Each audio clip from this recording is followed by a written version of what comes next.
عبد الفتاح العلي كان له مؤتمر اليوم وتكلم على بعض القضايا. وطبعا اليوم عبد الفتاح العلي أصبح شخصية مشهورة والكل يتندر عليها والكل يمدح هذا الرجل على أنه قام بواجبه. عطنا التقرير عبد الفتاح العلي.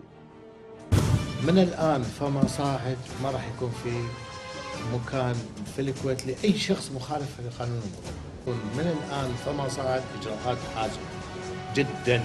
راح من الآن فما صاعد راح يتم تحويلهم للمحاكم، والمحاكم راح تحبسهم ومن ثم تبعدهم ابعاد. انا حاليا قاعد ابعد بموجب التحقيق وبموجب السجل التاريخي وبموجب ان هذا الشخص قاعد يتكرر، يعني مصر اصرار انه يسوق سياره بدون رخصه، مصر اصرار انه يطلع الاشاره الضوئيه الحمراء، ومن المخالفات 5 مرات طالع و4 مرات و6 مرات على الاشاره. انتظر شنو؟ انتظر لمن واحد يموت او يتم له عائله كامله في الاشاره وبعدين هي يقول والله يا ريت انا ابعدته؟ لا، ما في مجال.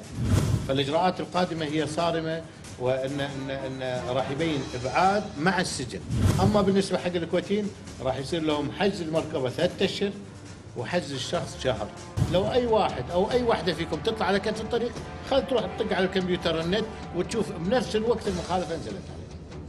لان الكاميرات كلها توزعت، 120 كاميرا حاليا موزعه على الطرق.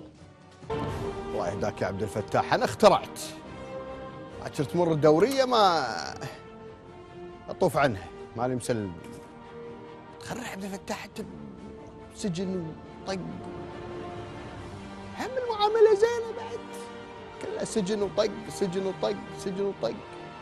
الله يهديك يا ابو فتاح، خرعت العالم. اولنا ماني سايقين بخليها بايب لي سايقي ويوديني ويجيب، فكري مشرك. اذا بتسوي شيء حطه براس السايق مرتاح. ترى هم بعد اسلوب ثاني يا ابو عبد الفتاح، اسلوبك حلو في التهديد ونقول لك طبق القانون. الاصل في المخالفه مو العقوبه بس، الاصلاح.